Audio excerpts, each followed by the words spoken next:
Good evening, ladies and gentlemen. My name is Markus, Olodyn, Koskivirta. You are joining us on the Hearthstone.fi Monday Night Community Tournament number 93. And as you can see from the player messaging me, both of our semifinalists are ready. It will be Hallmark from Kazakhstan versus Sycorax from Portugal. I am once again joined by Ville, one must fall Tuomisto.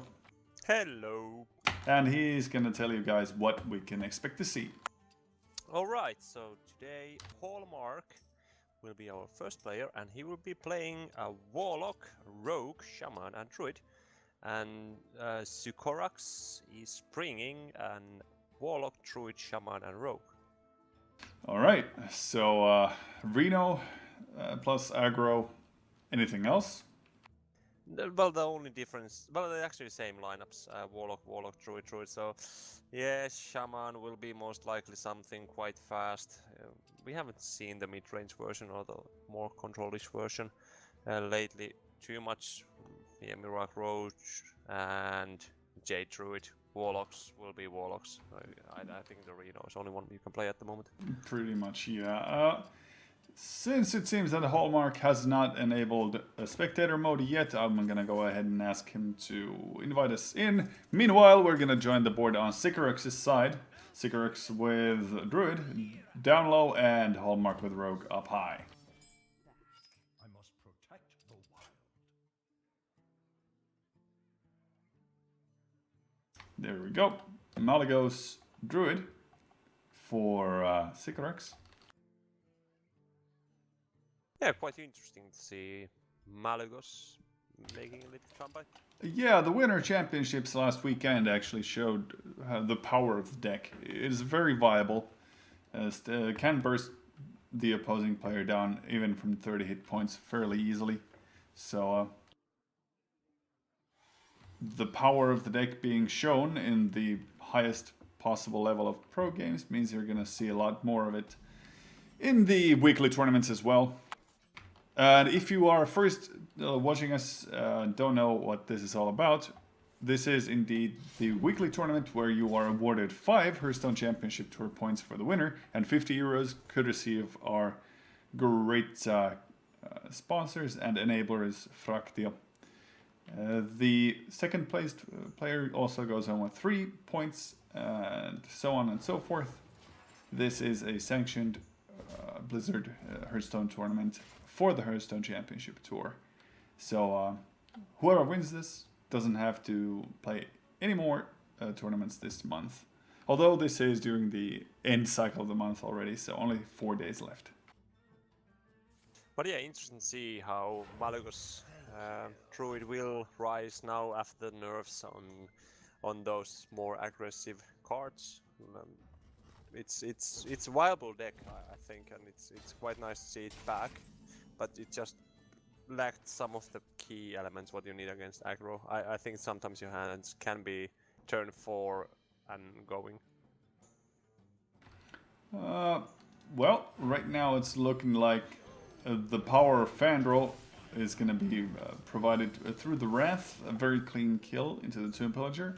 The counterfeit coin is going to make a comeback in the form of an actual coin, so Hallmark effectively laundered his money there by playing down the Pillager. Sycorax, the Malygos, yeah, it's viable, but right now you don't want to have the Malygos stuck in your hand. I would expect to see this to be an Aviana version Malygos Druid as well, since that was the most played variant in the Winter Tour Championships. Yeah. Very clean kill there into the opposing Fandral, leaving your 5/5 questing up. This means that even with a swipe, you're still 1 damage off from killing the questing adventurer, so very well counted on Hallmark's part. Drake still means that the questing adventurer stays alive.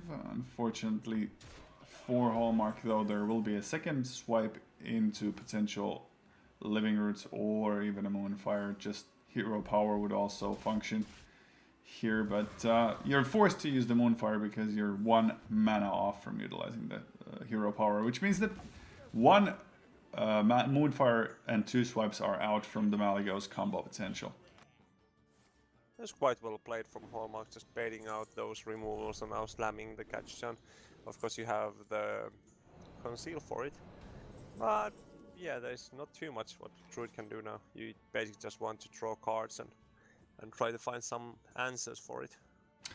With the version of deciding between Azure Drake or Nourish, that's the key here, because with Nourish you get 3 cards, with Azure Drake you get only 1 card, but you do get the 4/4 body, which could, in theory, contest the opposing Auctioneer. Now that Sycorax played just the Nourish, it means there is nothing to contest the opposing Gadgets and Auctioneer in the upcoming turn on the board already. Do you see any outs for Sycorax right now? Or is it just going to be a Hallmark all the way, taking the series to a 1-0 lead? Well, there might be outs still. I'm not sure what kind of build. Yeah, like now you need to remove that Catch-San. You can do it quite easily with those 2 living roots, but it's still you're gonna get 4, and most likely there's gonna be some damage on the hand. So you need to get those Taunt Walls up and start to develop your armor with Shapeshift. Also you have Feral Rage, I think. And all of the Malygos burn is now pretty much gone. 1 Moonfire left in the deck. But it's in this matchup, it's not that crucial. I think it's way too slow. Ooh, interesting. Deciding to remove that 4/2 is just a safer play, because you're not dying to anything, and your 5/4 and your 6/6 are both now safe. You could have upgraded into the 5/4. 10, that's gonna be a sap, yeah. And there we go. Hallmark takes the lead in the series with a decisive 1-0. So But Warlock. it's interesting. This matchup, it's really crucial to get a good start from Rogue. It didn't look too good on the start, because he basically had turn 3 Tomb Villager. But after that, his curve was just excellent. He got everything on the board and just win from there. So that shows how slow the Druid really can be. It's gonna be harsh. And when you're starting with Malygos in your starting hand, then it's not really... Yeah. It's a decision that isn't that great. Yeah. Or a situation, rather. But still, Rogue getting the win means there's a Warlock, there's a Druid, and what's the 4th class? Was that a Shaman? Shaman, yeah. And that's more than likely gonna be banned. Yeah, I don't see Shamans getting through. Well, if you include Warrior in your lineup, that's the one everybody bans out. But if you don't have Warrior, then it's usually just Shaman next. So Warlock or Druid versus Druid. I think Sycorax might stick with his Druid still. Oh, well, because of the mirror match, which I was anticipating. If you go with Warlock versus Druid, then the Reno is going to run out of gas fairly easily against the Jades, but wow, this is a demon discard zoo. oh, Disco Zoo. Disco Fever is back in the town. Indeed, with Wrath Guards teched in, and a Bloodsail Corsair, which does absolutely nothing right now versus Hallmark's Druid. Definitely not standard. I don't think I've ever seen Wrathguard played competitively. Oh, no, there was... Who played this deck? Ah, I saw it on some tournament. It was... oh, I can't remember. Was it in the college league, or it was the premieres for the weekends tournament? There was someone playing this Disco Zoo. And I only saw like 1 game, but it looked great. One of those all-in decks, in my personal opinion. If it works absolutely perfectly. If it doesn't work, it's gonna fail so hard. Yeah. Okay, so curving out into the Wrathguard very nicely. He's got the potential to go with Coin Crystal Weaver on 3 to give +2/+2, or try and greed out more value by choosing the Void Walker and playing the Crystal Weaver on 4. Pretty crucial to get the 4-3 out with the Wrath, removing all the damage potential from the Wrath card. Hey, removing the Wrath card with the Wrath, how appropriate. But still, if it had stayed on the board and that Crystal Weaver buff would have come along, then only a swipe would have been enough. But yeah, with this deck, I think you are not going to ban a warrior. And I think that's the key thing in Sukorak's build, basically letting those pirate warriors through and just playing a little bit slower, a little bit bigger, and just enough potential to be as broken deck. So sadly, no warrior here. I think this actually is not that great matchup for this kind of deck. Nah, the downsides of these cards are so big that it's gonna be difficult to hold it up. But okay, so 4 mana left. You could go Wrathguard, Malchezaar's and Void Walker, wait for the Crystal Weaver value next turn. Could in theory coin out a Doomguard. That might end up hurting quite a lot unless you go for the Malchezaar's Imp first.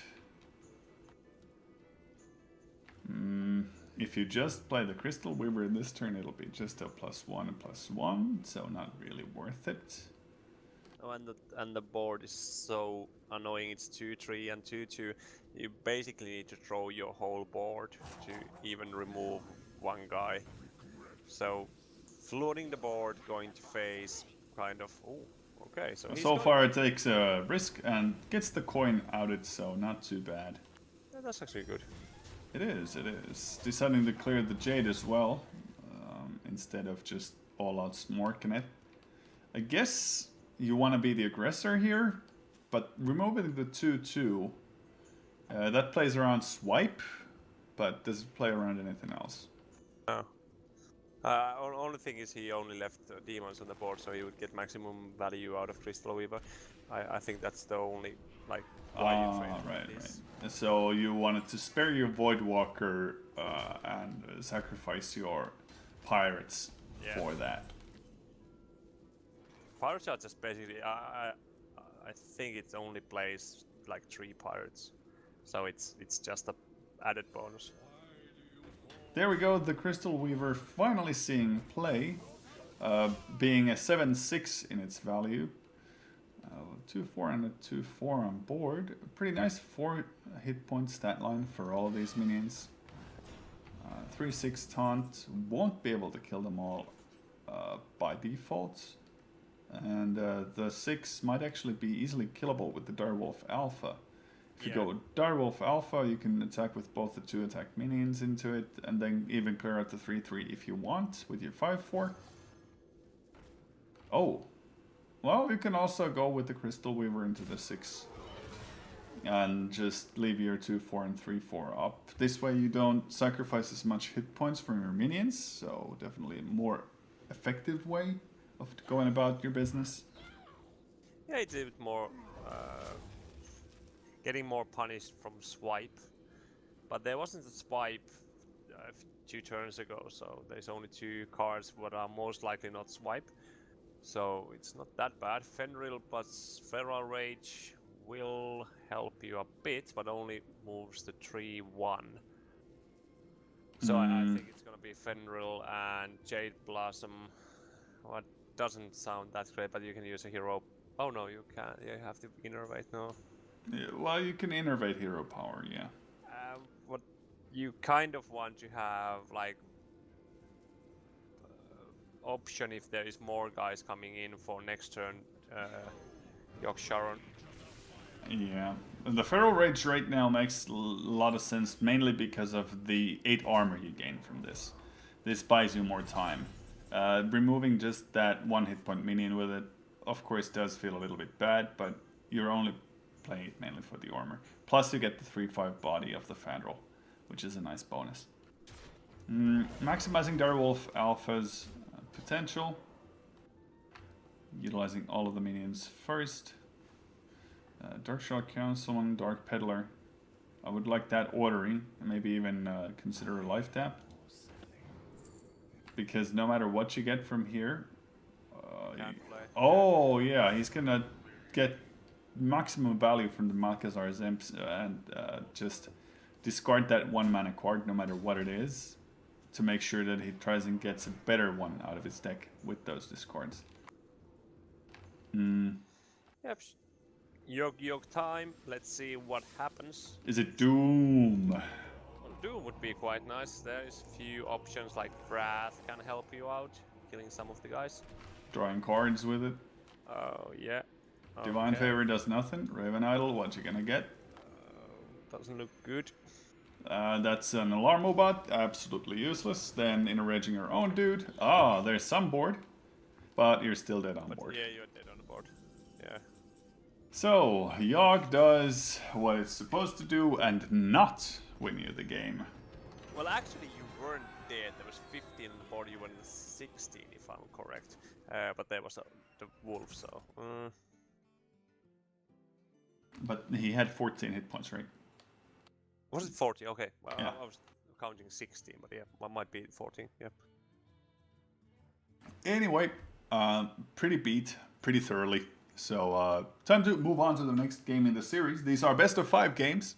It is right now 1-1 for Hallmark and Sycorax. Warlock win for Sycorax from Portugal and Rogue for Hallmark.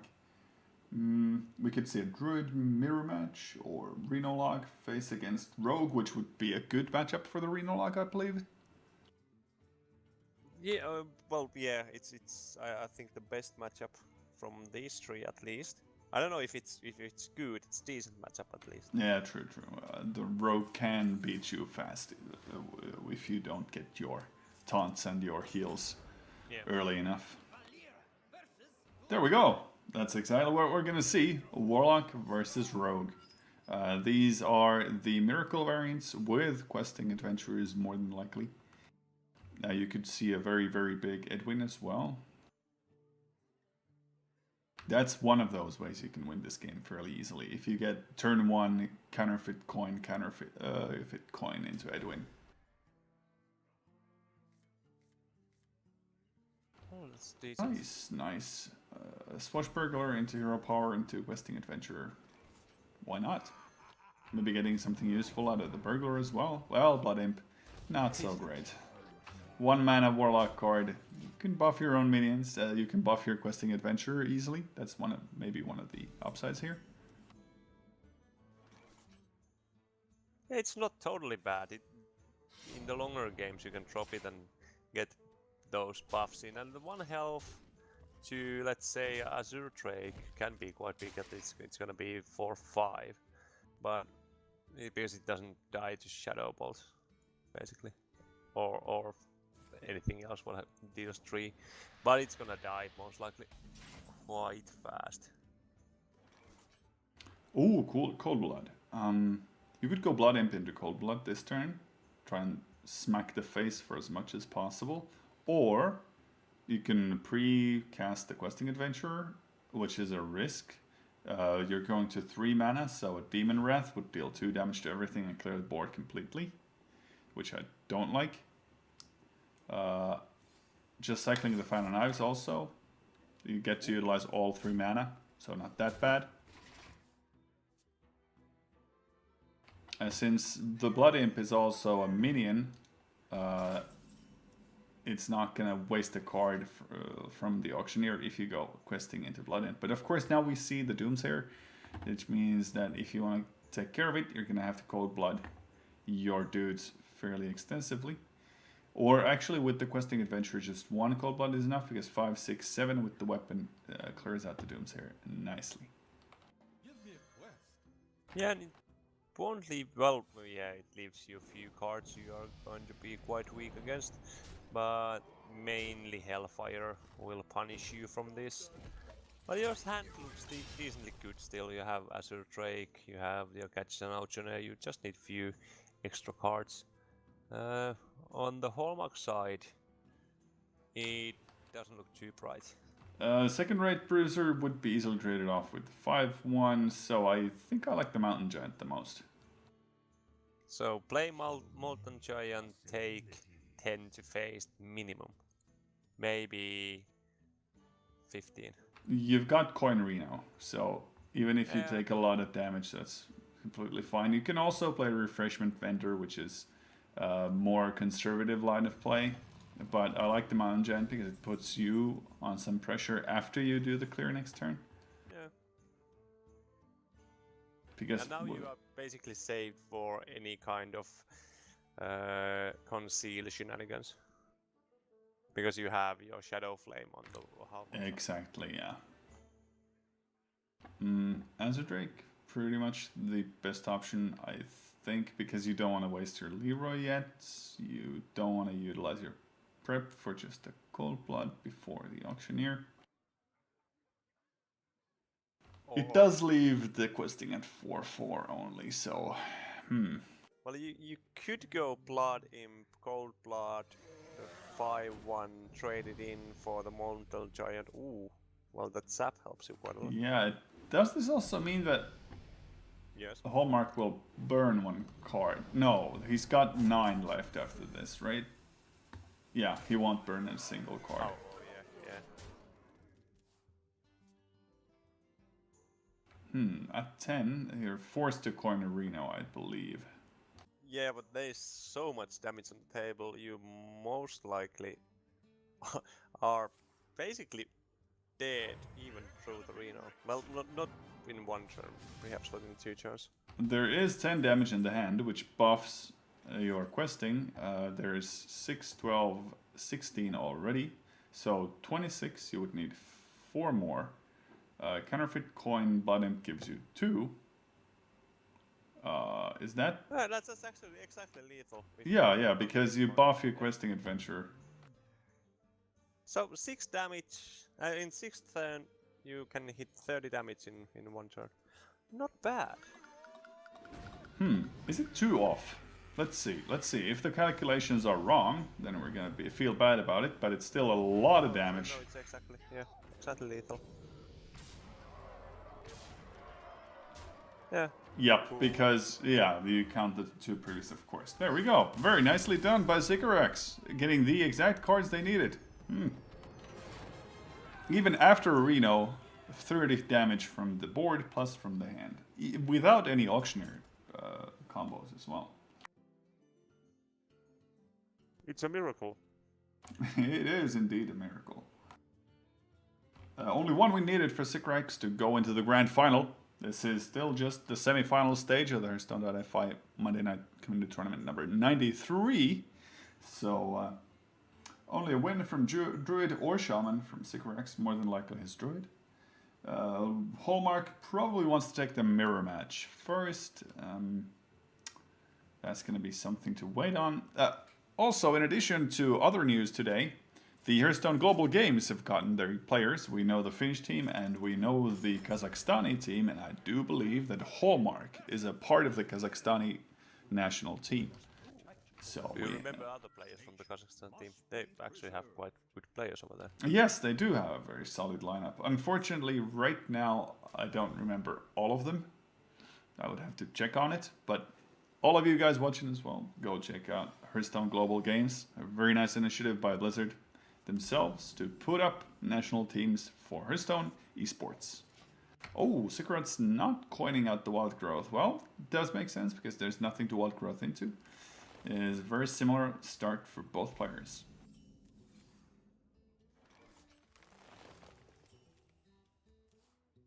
You know, it's basically who gets the better payoffs. At the moment, Hallmark's hand looks quite a nice one. You can get your Jade synergy going. I would go for the Jade Blossom into the Jade Behemoth. There's no reason really to innervate yet, unless you want to maximize all your mana usage. This means you're not getting an Ancient of War very easily. It's going to take at least 2 turns for that to happen. On turn 5 you can go Jade Blossom, Hero Power, and then on turn 6 you're going to get the 7 mana War. Or it's going to be on turn 5 actually, because we've got 2 ramp effects there. Yeah. Nothing but an Azure Drake. Does not change the plans of Hallmark because you can easily remove the 4/4 with that hero power activation. You could in theory argue for the Nourish as well, but you've got your next turn all planned out with the Ancient of War as well, so why take any risks from your already well planned or well laid out plans? A swipe would hurt you kinda, but not too bad. You're only losing 3/2 and a 1/1. Plus the 5/10 Ancient of War. That's gonna prove to be a real problem for Sycorax to handle unless he manages to draw into his own mulch.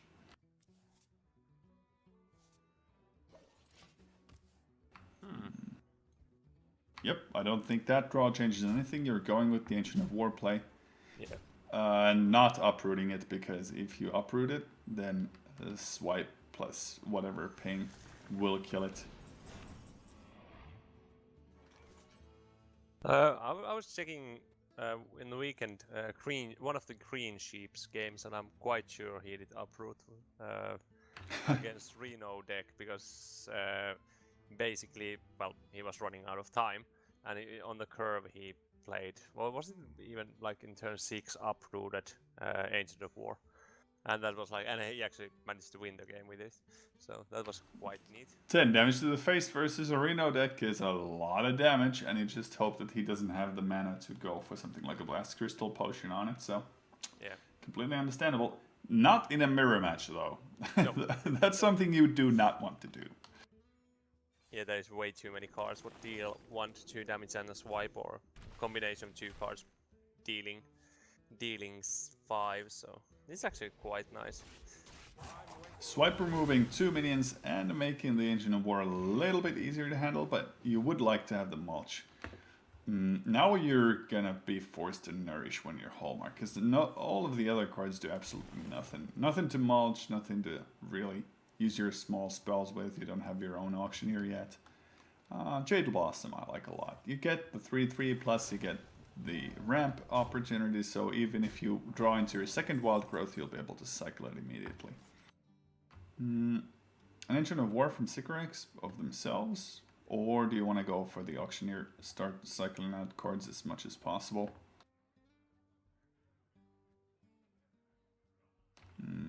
Raven Idol could also be considered to be maybe used with Fandral, so it'd get double value.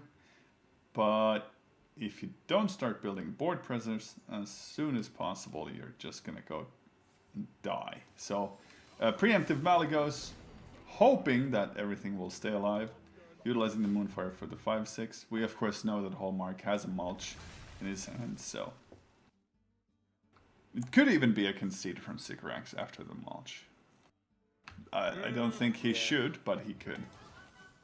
Yeah, it's quite harsh after the Malygos is gone. I think you have to play it out, but it's basically you need I don't know, well, because there is, well, yeah, Anivia and Kung, and then you drop just all of your creatures from the hand and hope that it carries you home. Yeah, but right now there is none of that except maybe Kun, and your Ancient of War will get killed off, plus the damage on board would be lethal already. Yeah. So using that Moonfire to make sure that the lethal isn't there quite as easily. We do know that there is a Living Roots out there, and you can go for maybe a direct damage from the spell, from the Raven Idol. Starfire plus Living Roots is 7 mana, 5/10 lethal, right there. Hallmark evening up the series to 2/2, so we're gonna get to see a Reno Warlock versus a Mali Druid. Duke it out for the last game of the best of 5 series between the Kazakhstani and the Portuguese. Almost said Brazilian. Hey, almost same language. Not quite though. Let's update the result. Alright, so it's getting interesting. You're gonna see the Druid against Rogue, right? Yeah. Warlock versus Druid. No. Yeah. Warlock. Well, this is the fishy matchup. The Druid with the Mali teched in, has the potential just annihilate you in a one turn. What is quite annoying when you are trying to kind of control the board and, well, play from there. So yeah, you need those fast, like turn 4 giant. Strong Dirty Rat is starts. interesting. Yeah, Dirty Rat is really interesting this match. Dirty Rat has the potential to have a huge downside in pulling Malygos on turn 2. So I would not keep it myself. Definitely keeping the Giant.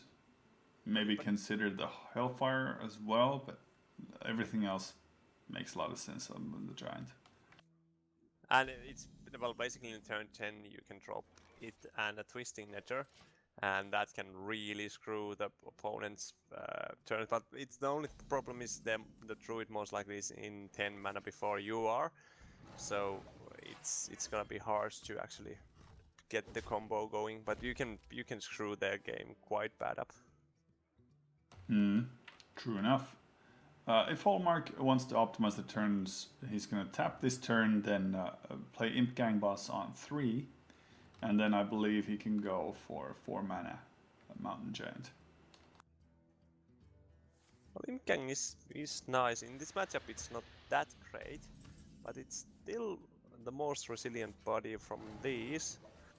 In the early game it's definitely very useful, and he's seen that Sycorax has hero power 2 turns in a row. No ramp for the Druid, only basic hero powers, so pretty good for Hallmark. Yeah. He has the potential to build the board up first. He's going for the Mistress instead of the Imp Gang Boss, because this enables you to tap into it as well. And on 4 you'll have a 3 mana Mountain Giant instead of just a 4 mana one. So you can go Mountain Giant, coin, 2 mana card. Makes a lot of sense.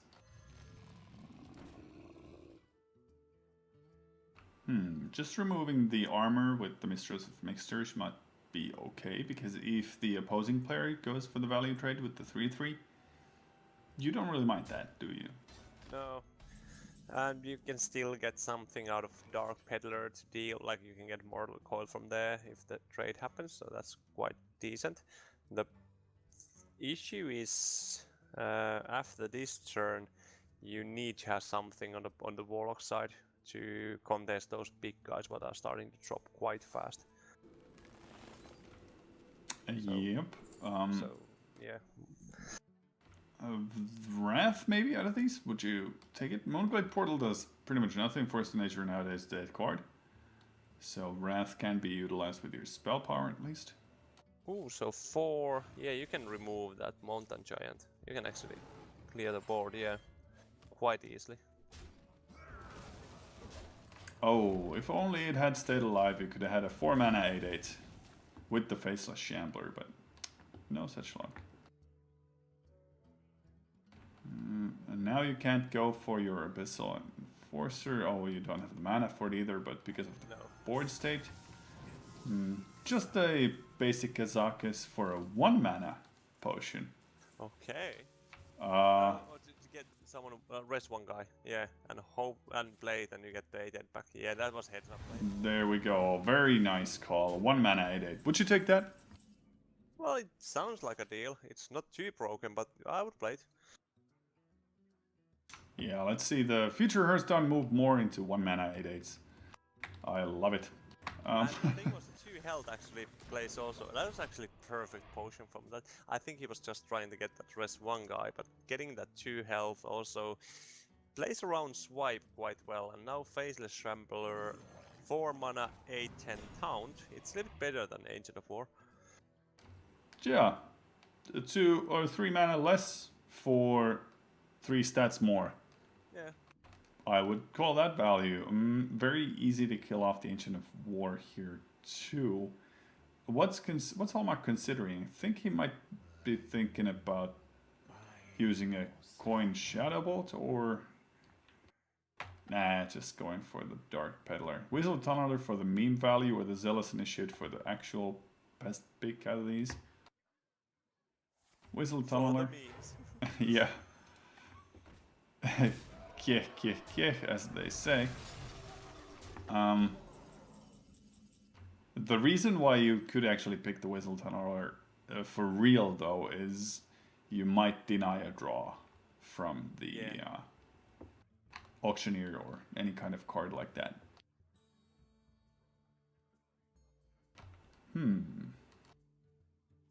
Now comes the tricky part. You have Moonfires in your hand, so basically if you would have next turn Malukos, you could clean up quite a lot of stuff, but before that you need to stay alive, so it's gonna be a double swipe. But double swipe, yeah, it kills everything except Faceless. Yep, the Faceless stays up. And it's gonna be 8/8 with Taunt. But that's gonna slow your opponent down quite a lot. Then you can have Azure Drake plus Wrath, Moonfire. Yeah, no, that's... Oh no, it's... Oh! He's leaving both a 3/3 plus the 8/5 up, softening the Faceless Shambler. Instead of leaving it up as an 8/8, he's leaving it up as an 8/5. There's now 11 damage on the board, so that's in theory 2 turn lethal. But I guess the logic behind making it 8/5 is that you might draw into removal with the Azure Drake, so you can utilize the Drake later on. Yeah, but the Wrath will make 4 damage, and that's... 4 plus 2 from the Moonfire. Or Hero Power for Face Tank 8, which is very, very silly right now. So basically you use this exactly the same amount of cards on this, but you took 3 extra damage. Well... You got to cycle the Wrath, though. Yeah, it might be. Well, Khan will give you 10 armor. That's gonna be quite decent in this situation. But there's there's actually lethal. There is lethal on Hallmark side of the board. Yeah. So Hallmark very nicely spotting that lethal for his Warlock means he takes the series 3-2 and advances to the grand final of the Hearthstone.fi Monday Night Community Tournament number 93. Who's going to be his opponent, we don't quite know yet, but we will get to it very soon. Turner. Turner from Italy, right? Yep. Excellent. While we wait for the players to get set up for the next series, we'll take a short break. And once we come back from the break, I will talk to you guys more about the Finnish Hearthstone Global Games team, like you've asked. So stick around. We will be right back with the grand final of the Monday Night Tournament number 93.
And we are back from our short break.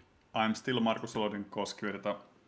We are joined by Ville One Must Fall Tuomisto. Hello.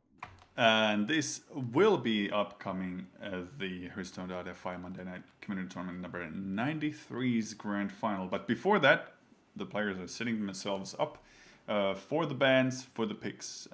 They both have 4 classes, out of which one will be banned. But while we wait, I can tell you guys that the Finnish Hearthstone Global Games team is in fact started off with everybody that we knew already had a qualified position with Janne Janetski-Aho, will be joined by Kufton from ENS Esports, Wampy from our Hearthstone.fi stream team, and the last but definitely not least addition is Erse, who will be with us to represent Finland in the global games. That's a very, very potent quartet of players. I have to admit that I was a little bit surprised that Creeps did not make it, because Creeps had the biggest amount of points in addition to Janetski. So it feels very, very bad for him that he did not get through the voting section. A lot of people decided to cast their votes during this process, and the streamers came up top there. But hey, still, everybody is very talented. Everybody is a very experienced player. So I'm happy with the team that we've got. There's a lot of great opponents there as well, because the teams of Russia, teams of Great Britain, many other teams as well. Sweden, yeah, our beloved neighbor, so to speak, is also really solid. I think they've got the best teams possible, really. Maybe Show could be in the Swedish team, but other than that, they are still all very good players. Yeah, I think the Sweden has the upside of it's basically the whole alliance team. So they already have quite a much experience playing together. So because they have been on team leagues, so that's interesting to see how well they will do. But of course, we have quite interesting countries still to come, and to hear what kind of teams Germany, maybe Netherlands can pull up. Oh, the Netherlands team is very solid as well. They have Thijs, they have Mitsuhide, and their team captain, plus a 4th one as well. Right now, I don't remember the 4th's name, unfortunately. But the German team that you mentioned might cause a bit of a stir in the scene, simply because of a controversial figure. But we'll have to wait and see how that pans out. Of course, the Americas plus the Asia regions also have their own national teams competing.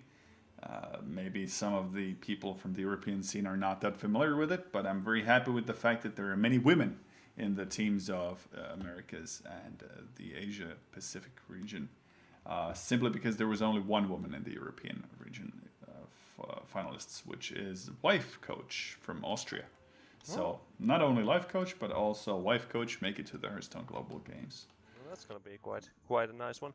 Yeah, but I have to say after the weekend watching that tournament, quite solid performance from Asia. It's gonna be quite a decent tournament if they can pull up some quite nice all-stars lineup. We have gotten our game going. So Hallmark this time at the bottom versus Turna from the top. Shaman versus a Reno Warlock.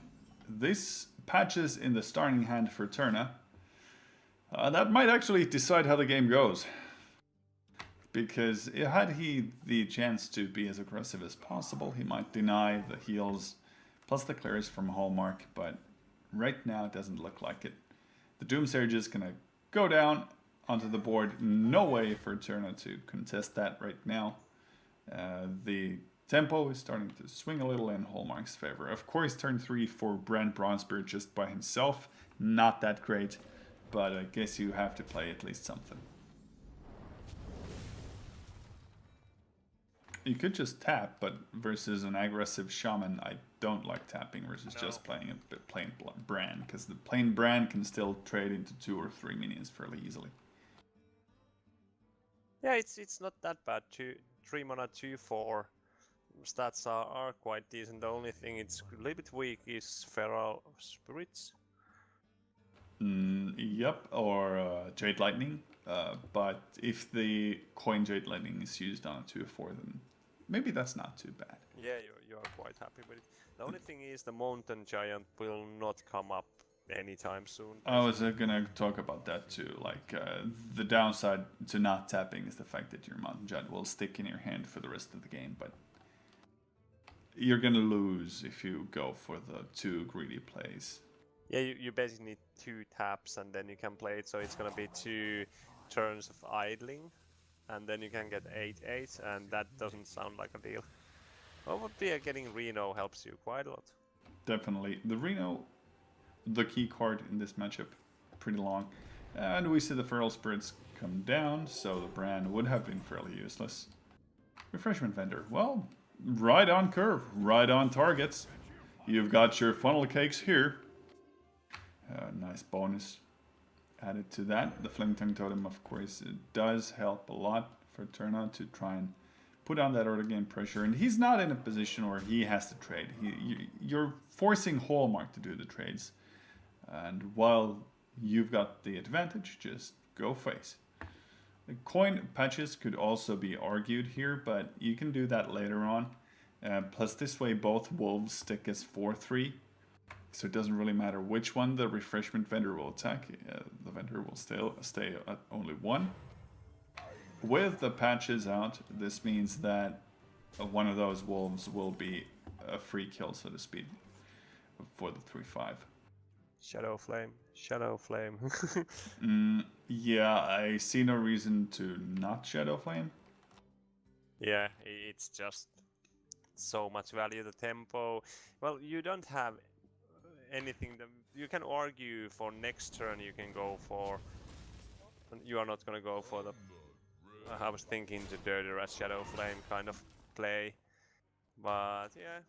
That's a very risky play to go for the Soulfire plus the second rate bruiser. This gives you the bigger advantage. So if you get lucky and the Soulfire does not discard your second rate bruiser, you're in a very good position to defend the board. Plus you've got your 3/3 left as well. But had it discarded the second rate bruiser, you would have been kind of forced to do something suboptimal. Shadow Flame, a board that you would have just discarded the Soulfire card for no reason. So Yeah, I think the ordering was just wrong, but he dodged a bullet there. well, it's not wrong when he consciously made the decision. But you could have pretty safely played that guy before. You're right. Okay, so 4 mana 3/3 taunt, not worth it. Reno Jackson for just 14 hit points, not really worth it. There is 3 cards left in Turna's hand. He could, in theory, have double Lava Burst next turn. He is not. Oh, he is overloaded with. Yeah, he already used 1 Lava Burst, so the maximum he can push is well, 7 from the hand. No, he can push more. He's overloaded for 3, so with 3 mana he could have double Lightning Bolt. That would be 6. Lightning Bolt plus Flame Tongue Totem. I think that. That would be max 7. True. Well, certainly for a more effective hero power, life tap more than likely. Yeah. Or you could argue for Steady Shot too. If you want to go for the more attrition-y kind of play style, then Steady Shot works every turn, even throughout the longer series. The life tap gives you a more immediate benefit, but the Steady Shot gives you a steady 2 damage all the time. But when you take the Steady Shot, you are going to go face right over here. Yeah, you want to do that unless you're concerned that the 3/1 might be used in some sort of way against you. But right now, I don't think you can afford to do the trade as turn. Yeah. Reno plus Mistress, that works. It's decent. you get the board completely cleared. You're at 30, and the opposing player only has a 1-1. I would say that's a swing turn. You can lightning bolt away the 4-3 as well, or just go face. Cause what do we do? Face is the place. No, 4-3. There we go. You have decided where to go. You just keep going.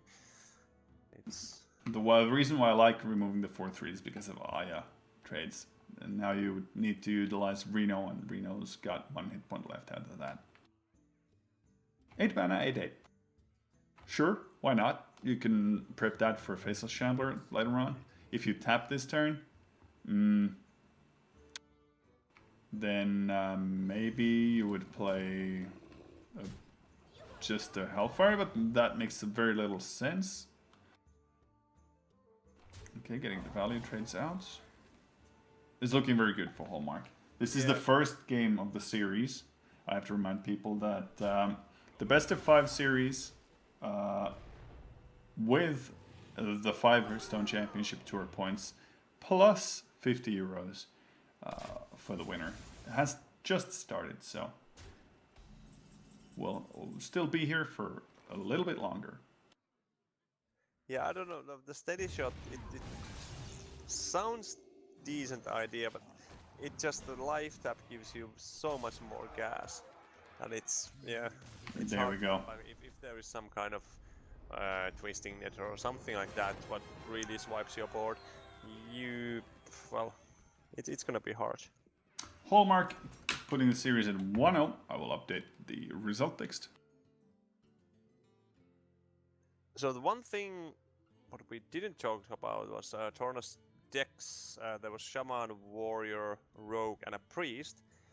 Would be quite interesting to see the Priest on action. That's more than likely a Dragon Priest, and I do believe it is up. The Warrior more than likely has been banned. So there's a Rogue, a Priest, and that aggressive Shaman on Turna.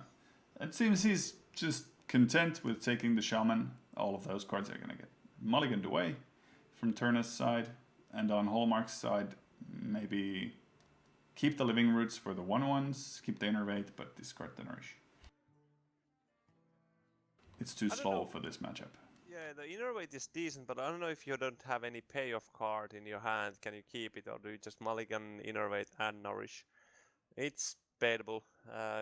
What are you looking for there instead of the Innervate? Because it helps you into whatever the other card might be that you're going for. Yeah, like Jade Blossom.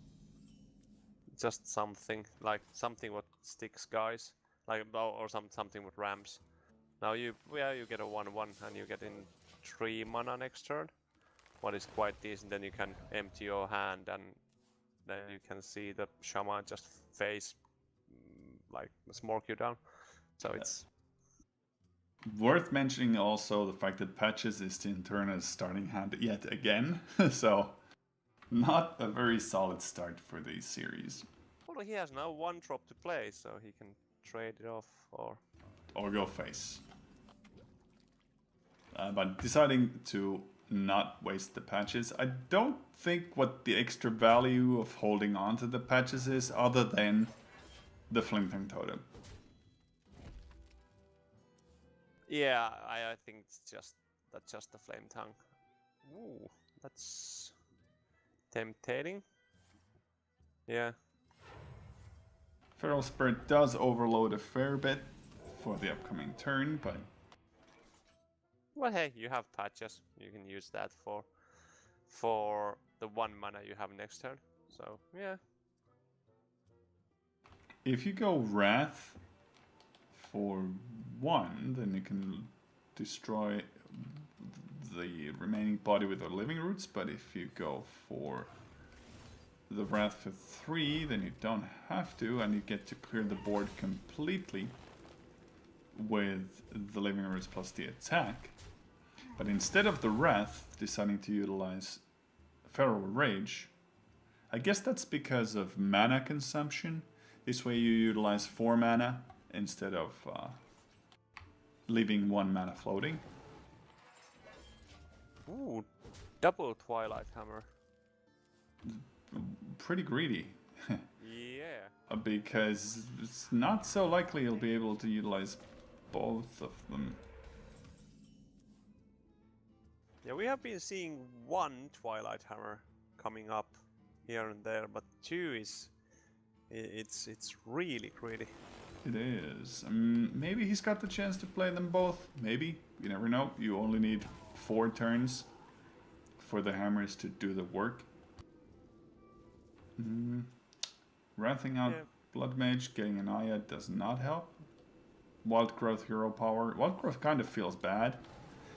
But why would you not? Well, you would not play it because you want to cycle it for more cards later on. You don't benefit from 8 versus 7. You're playing the Ancient of War more than likely anyway. If you were at 8, you could go for Aya plus Hero Power, try and remove the Wrath of Air Totem. But valuing that 1 card draw over the potential for choices on the next turn. So is it time to unload your hand? You can go Totem Golem, Flame Tongue Totem plus Patches, hit 5 to face. Or just slowly does it go for the Ezdrake. You could have also put down one of those Hammers of Twilight, because unlikely for you to be able to utilize all of those charges. Yeah. Is Hallmark going for Aya anyway? I guess the idea there is that you buff your other Jade cards and the 2/2 is fairly safe. Yeah, and Lava Burst plus Azure Drake kills Ancient of War, so you feel more. It's more secure to split your resources onto the board. First, let's check this guy, how he managed to do it, because it's basically now you can use some kind of like lightning bolt or something to kill Aya, but then it's still gonna stick a 2/2 over there. Flame Tongue getting a pretty great value here, enabling the trade from the Wrath Fair Totem and enabling patches. So it's actually a nice clean kill. The question here is, do you go for the value trade with your 6/4 or do you start Smork? Because if you don't trade it, it's gonna destroy the Flame Tongue Totem for free. Yeah, you're gonna take the trade, but now a small card named Swipe will hurt you quite a lot. And there's the Steady Shot. Yep. In the upcoming expansion Journey to Ongoro, we're gonna see more Hunter, I believe. All the cards thus far have pointed very strongly towards Hunter being an aggressive beast deck and having a lot of synergy around that, so more than likely we're gonna see more Steady Shot in the future than we have thus far. So you say Face Hunter is back in town? I do believe so, that would be true. The Face Hunter with Beast synergies, at least on paper right now, looks pretty good. Yeah. Well, we did have some time without Hunter at all on the scene, so I think it's fair to give it like the spot in the spotlight, basically. With the removal of the 1/1, there's 6 on the board. You could play the Hammer of Twilight to remove the Ancient of War, face tank 5, or you can go for the Jade Lightning. With Jade Lightning, you can weave in Jade Claws and Hero Power as well. Get 3/3 Jade Golem out. And you don't have to face tank that damage. Yeah.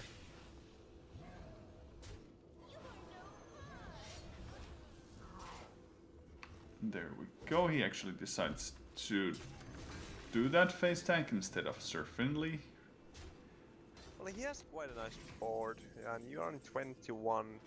There is no big fear that Hallmark will gonna kill you anytime soon. Okay, let's see. Still spell. Savage Roar does nothing. Jade Idol. 4/4. It's a 4/4. 1/1 4/4. Yeah, true. And the Azure Drake gives you options for more cards. Oh, double Wild Growth. Well,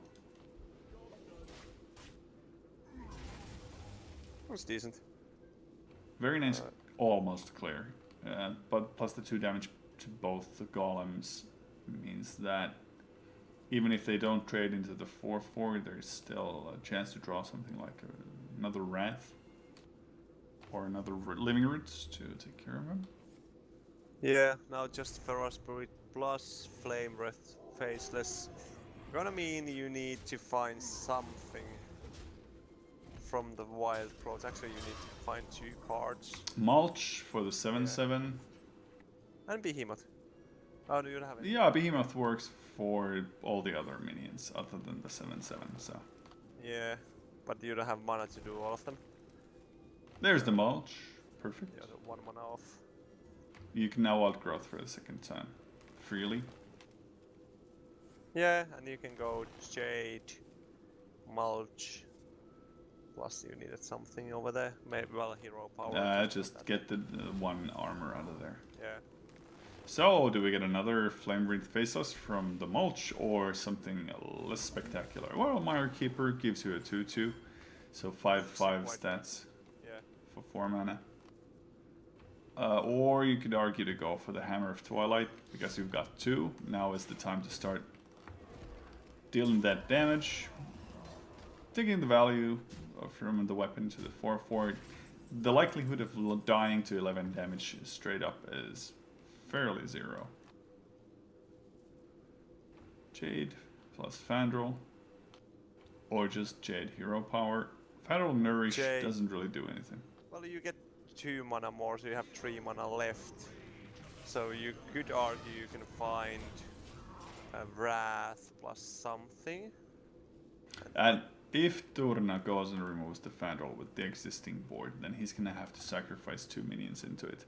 So I guess that's also part of the logic. You don't really need Fandral for anything right now, other than soaking damage and being a general nuisance.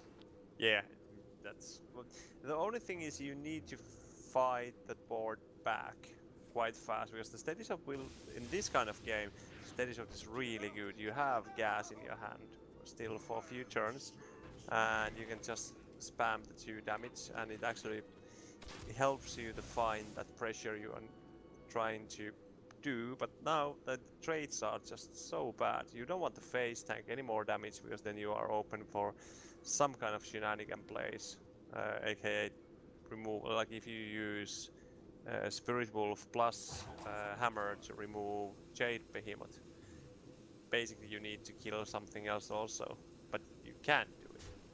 So yeah, you have to. Ooh. It's gonna be very, very close if he decides to face tank the 3/4 away for synergy. Oh, nope, just going full smork here. Getting the 4/2 and prepping the Jade gives you the 5/5. Innervate by itself is pretty dead, but not having killed Fandral means that there is now 2 more mana utilizable. Jade. Second Nourish. You have to go for a second Nourish. It's only basically 3 mana draw 3, so it's quite decent deal. Not killing off the Fandral might be the reason why Hallmark is able to take the game back at this stage. Living Roots for 2. Wait, is that lethal? Yeah, it's lethal. Yeah, I was counting the same. Because you can use Hero Power, and that's exactly lethal. Did he draw the Living Roots from the first or from the second? That's the key question here, because if he drew it from the second, then having killed Fandral would have meant no lethal. Hallmark. I think it was from the first one. Not 100, but he didn't have mana. Oh no, yeah, he had mana. Yeah. Oh yeah, but then he needed the Wrath to remove the. Yeah, you need the Wrath. So not removing the Fandral there was strictly a mistake in hindsight. Yeah. Well, hindsight is always 20/20. So this time there's a chance for Hallmark to take the whole series. He could just 3-0 against Turna very decisively, or will Turna's Shaman get their dignity back and at least take 1 game. Hallmark's starting hand looking pretty solid. Maybe the Eviscerate can be removed. Also getting rid of the coin plus the cold blood. Yeah, there are better cards. There are. I just personally like the coin a lot. But since you're already on the coin, yeah, Hallmark's got the natural coin, so he does not need that. Well, it opens you a little bit more plays if you have the coin. Oh, Elemental Destruction. Not the card you want to see from... Well... It might actually be handy here, because you're a rogue. You're running low on AoE. You only got something like a Fan of Knives in there. So when the Jades really start piling up, the ED might save your hide. Yeah, this is actually quite interesting. Because you can basically play for that. You can remove this, you can force him to actually commit on the board, take the one-on-one trades, and then when he really commits on the board, you can just Elemental Destruction and laugh when you are walking into the bank. Turna, just hero powering. Hallmark also just hero powering. Not a whole lot going on in the early turns. This is bad for the Shaman player. When you're the aggressor, you want to keep the pressure on. You've just lost pretty much all your small dudes to a single hero power. And there's a 5-4 threatening your face already. Jade Lightning, pretty much a perfect response there. Downside clearly being that you're giving out the coin. And for Rogue, it's one of those key cards as well. But you have a good curve. You have Azure Trick and Aya. I think that covers 2 turns really solid threats. And now you need to get something from the Shaman side. But then the ED is something what can actually do work. Ooh. Fire Elemental, a very nice draw from the Swashbuckler. One of those better basic class minions that you get. I would actually argue that Fire Elemental might be the best basic minion there is. Just the utility wise, it is very solid. Usually going at least 2 for 1. Yeah, you would feel that it's close to that it should have 1 overload. But it's... luckily it doesn't, because then it would be borderline unplayable. Yeah. Give me a quest. The better version of your Blackwing Corruptor, basically. Yeah, for sure. And now we have the Questing Adventurer down onto the board. The Eviscerate will handle the 4-3 and the Hero Power will handle the 2-1. You're still left with that 1 coin. You could go coin Cold Blood and try and stop any kind of removal, because a single Lava Burst would kill the 5-5. This way you've got 7 hit points. Maybe a Hex would do it, but I'm pretty sure the Turner's list is so greedy that it does not have room for any Hexes. Well, this, if he would have something like Jade Lightning plus Lava, like Lightning Strike, that would do the job, or just, well, yeah, that's... The Fire Elemental is nuts good right now, because he's got the 3 exact damage needed to remove the 3-3. One could have also argued to go for the removal of Aya, but then there would have been 7 attack on the board, and the possibility to remove that questing would have been even higher. Okay, so Lava Burst, Jade Lightning, the perfect mana in order to handle the board already. It actually leaves 9-9 on the table on 2 bodies, so this turns really fast. Now it might be the time for Elemental Destruction. One could argue that, because you've got the Fan of Knives as well, so if one of them stays alive, you can Fan of Knives afterwards. Oh, Backstab. Backstab. It's only 3. Yeah. But you can kill the 4-4 with it. And then the 5-5 hits the trade, takes the value trade, and you hope that there is no healing stream. And there we go. Just a new dagger, nothing else. Just a bit more smork. One Eviscerate is done. You can commit for killing your opponent, or you can just develop the board, yeah. Once again, Patches. Not getting out of the deck, but instead coming to the hand. Oh, Steady Shot is now for sure really good. Steady Shot and Life Tap both still work, but Yeah. since you're low, it's a risky play to go for the Life Tap. So you take the trade over here every time. Yes, you do. But the decision is which minion. If you put the opposing rogue on a Fan of Knives, then the 4/4 would have been better. But if you don't put them on the Fan of Knives, then the 5/5 is okay. You definitely don't put them on an Elemental Destruction. So that very nicely clears out the board, removes all the threats, buys Hallmark a lot more time. The time that he definitely does need after an Elemental Destruction. The overload is quite significant. You're still facing quite much damage if you play like Twilight Hammer, Patches, Hero Power or something like that. Or Black Mage Tanner's Hero Power. So that's gonna be 6 in a turn, that's gonna be 3 turn clock. I'm not counting Blood Mage to do any work, I think it's gonna be traded. So. The rogue hand of nothing but spells.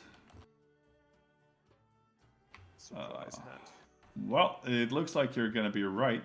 In that turn, I should be able to take one game in this series. Unless Hallmark is able to draw maybe an Auctioneer next turn. That might enable a nice cycle. No sense in sapping the Blood Mage, I don't think. No. Ooh, doesn't give him the draw. That's good. Good thinking. The Talnos will do most likely less damage when it's on the table than actually drawing something. It's gonna be 5, 9, 10 damage, 12 damage. So 2 off lethal. This is charge guy. No. Nope, Arcane Anomaly, just wasting both Wildstrom portals. Oh, that Tentacle of N'Zoth might come back to haunt you. Both Fan of Knives are already used, right? Yeah. If they had not, then the Tentacle would mean that a single fan would be able to clear it, but... Right now the Arcane Anomaly gonna get pumped up a lot more. No sense in holding on to the patches either, you've seen both AoEs. The 6th spell, how about that? Prep, backstab, concede. Conceal? Oh no. There we go, Turner gets 1 game, so it's 2-1. For Hallmark. It seems that we had not updated the result earlier on, so now it is correct. 2-1 in favor of Hallmark.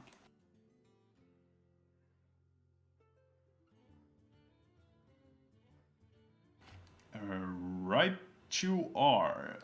The deck left for Turna are Rogue and Priest. You're facing off against a Rogue. So it's either mirror match, which is a bit of a coin flip on who gets to draw Edwin or who gets better start curve-wise. Or you can go for the Dragon Priest versus aggressive Rogue. The Dragon Priest does have a good arsenal of taunts. Things like 2 and 2 4s. So it should be an okay matchup to take.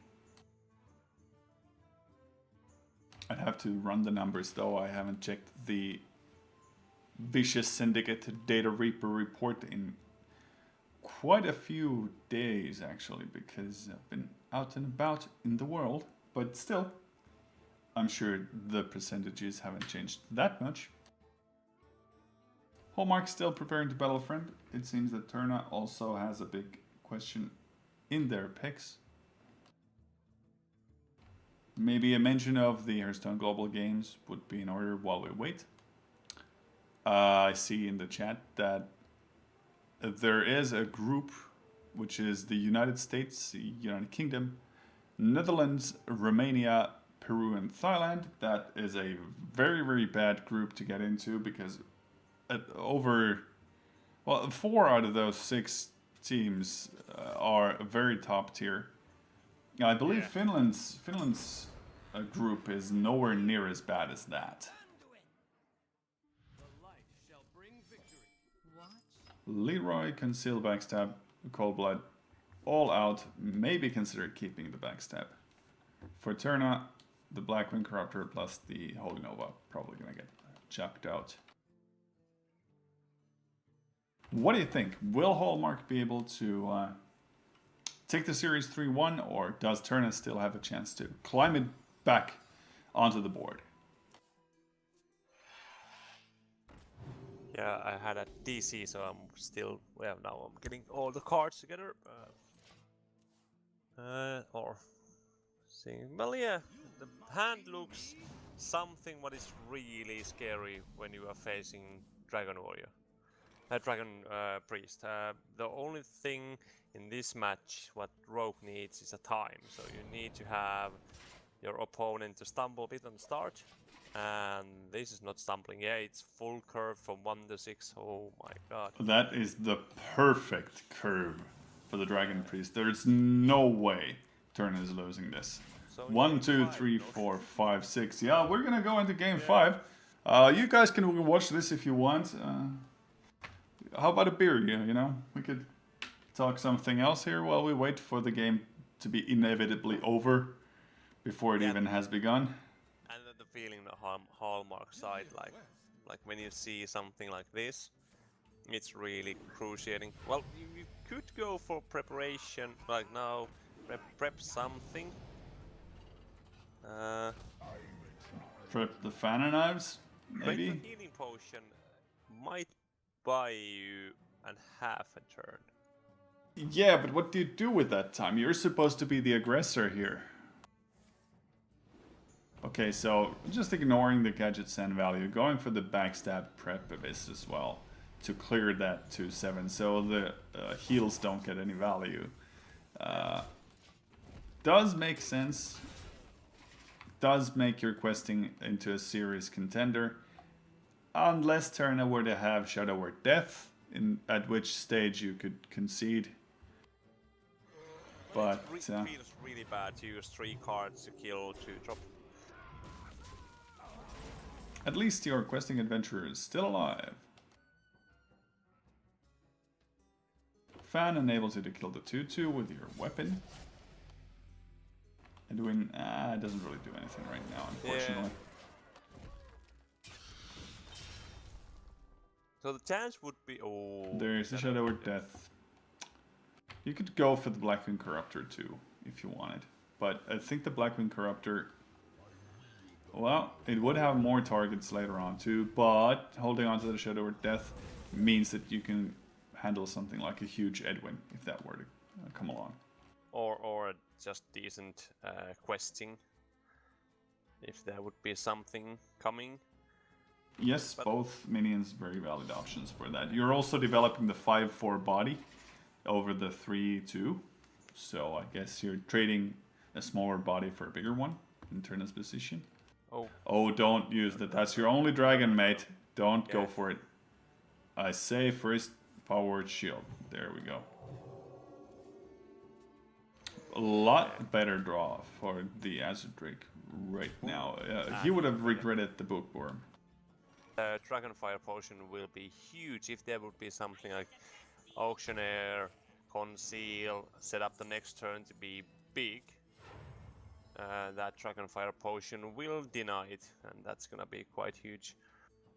Backstab onto the 4/4 makes sense over the 5/6. The only downside here is if you get the second Eviscerate, then the 5/6 would have been able to be cleared. Prepping, hoping, and there's the Abyss. Punished. Yep. Oh.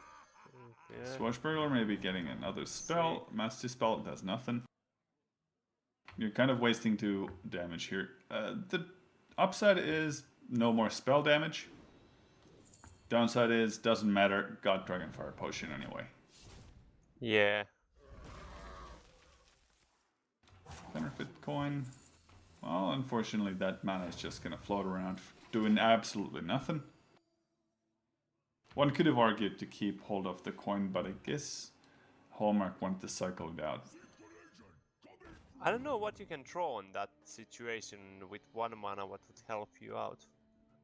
Conceal, maybe. Conceal would be the card. That's true. There was 2 on the deck. It's in last 30. 1/7, 1 in 7 Yeah, chance. yeah. It was decent. Oh, hello. Well, I've got 11 damage on my board concealed from a card from your deck. What you gonna do? Mass display. As Hallmark, Mass Dispel. Ooh, does it take away stealth? No. That's what I thought. but it would be fun if he like, okay, I will conceal as a priest while I will mass display everything as a rogue. Let's see. I think it shouldn't take them off. It does! It is a status effect, and if you get to silence it, it's removed. Now you can kill the 5/4 if you want. You Yeah, I go was for the thinking, 8 does this change anything? You're still dead. Well, if you remove the 5/4 with your auctioneer, you're not dead. Yeah, and you can play what 4/4 Edwin? Or is it 6/6? It's a 4/4, basic 4/4. But why not? 3 mana 4/4 is still pretty okay value, and it does contest to 1/3. And it has 4 attacks, so it's actually quite hard to remove as a priest. True enough, lots of upsides. 1 off lethal. Yes, sirree. 5, 6, 9. And no shadow effects to make your healing into damage. I guess you still go for the 5 mana minion. The only question is, where do you aim the 3? I like the face. Because when you go face, you can 1/3 the 1/1. You can 5/6 the face. Yeah, I think this is better. You leave the 1/1 up, but it's, well, there might be cold bloods. But if you use cold bloods now to actually clean up the table, you are not that sad, because that's huge amount of burst going down. There is only 9 cards left on the rogue deck, so he's running quite low on the cheap cards, and if he wastes here, well, 1 basically at least, that would be leaving only 1 backstab, 1 cold blood, 1 prep. No, was the both preps are used? Yeah. Even with the greater healing potion, Hallmark would only be able to go to 17. And the opposing player is still pushing 10 per turn. I guess the questing adventure is there just to put out a bait for the Italian to attack into something, because you really can't leave a questing alive. Yeah. No dragon activator for the bookworm. So I guess we're gonna see a trade. A trade heal, and 1/1 will survive. 5 to face. The Spite Historian giving that second dragon for the bookworm. You could argue for the Deathwing Dragon Lord for next turn, but 12/12 gives you more immediate presence. Oh no, it actually, yeah, it set up lethal next turn. If you take it, even if there is removal for 2 guys. Oh no, yeah, 2 guys. Turna looking like he's gonna even out the series like we speculated. Oh, almost clearing the board completely.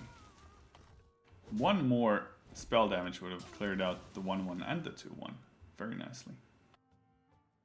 Well, it's not over yet. That's only 9 damage. You are gonna be on 2. Yep, 5, 7, 8 on board. So if you can chain like Pillager, and is it Eviscerate still left? I can't remember, was it 1 or 2 Eviscerates? Then you might have a chance. Turna seeing that there's no value in holding onto the dragon anymore, opting to just play a 6 mana 3/6 for the body and the pressure. Maybe it'll work out, maybe it'll be irrelevant. It seems to me that it will be irrelevant because Hallmark is at 3, no way to put up taunts, no way to fight back on board. Maybe even if you combo the 4/4 and kill the Draconid Operative, there's still so much damage on the board. that there's no way for you to handle it. And there we go. Even up the series to 2-2. Turna from Italy. Good job, man. Making it to the last game of the series. This one takes it all. Takes the cake. Is the winner's key to freedom. But it was more closer than we expected from the start of the game. It was so not straw, and so that shows how well, like, I think the Mirage Rogue just, there was one too many threats. One less and the Rogue would be actually in decent position. The mirror match will decide it all. Rogue versus Rogue. Maybe. Oh, whoa, actually this is big. There's both players has counterfeit coins. Turna has the normal coin plus counterfeit coin. So he's gonna keep... Wow. So what you want to keep? You want to keep the questing plus counterfeit coin. You always want to keep the Tomb Pillager in a mirror match. Yeah. It's the key card to have. Or do you just toss the questing, keep the eviscerate for his first big play? I think that's the thing you do. You toss the questing, because if you get something like an Edwin for it, it's a lot better. Ooh. Patches in starting hand for both players, so that's even. Both players start at a disadvantage. Not using the patches yet means that he wants to save it for buffing questings. And a prep, that does nothing. Weapon. Maybe going face, maybe that would be okay. Nah, I think you just keep the durability and just see what the opponent does. Why So no it's gonna be a face? very contest. Questing plus counterfeit coin patches means you've got a 4/4. That's pretty easy to kill. Yeah, Tomb Pillager. 5/4, pretty easy to kill. And if the opposing player has an eviscerate, you're gonna see it on the Tomb Pillager instead of your questing. Ah, well, Tomb Pillager for a Tomb Pillager. Both guys had the coin. Some people's coins were not quite as legit as the others, but the end result is the same. So this is the game of chicken.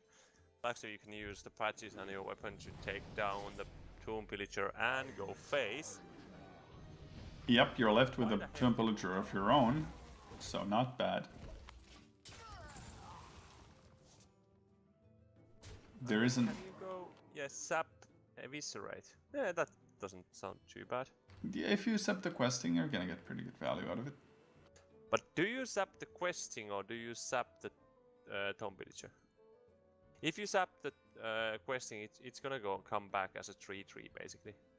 Or even as a bigger card. Yeah. True. So zapping the Tomb Pillager and eviscerating questing will give you a little more advantage in my opinion, but you could also go for patches, eviscerate, cold blood and make a full trade like clear.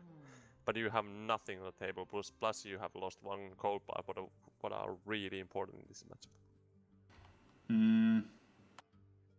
But you would have still a coin for your and the card. Actually, yeah, I like that play. Yeah. Patches, Gold Blood, full clear with the eviscerate. Yeah. Seems Turna agrees with your analysis. Because you have more cards. Well, 2 cards basically. Yeah. But your hand is so cheap that if you draw your auctioneer, you should be fine. Leroy Jenkins seems to be the only option here for Hallmark.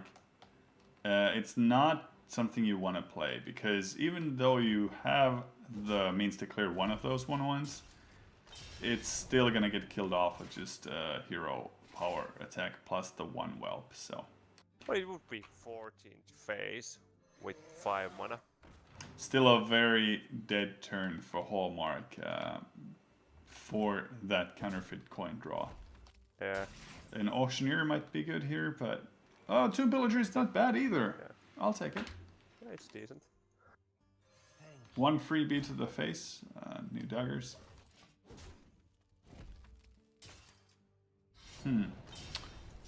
It's looking a lot worse for Hallmark though. Just looking at these hands, Turner's got a lot more options. He's got tools to use. He's got the chance to build up an Edwin.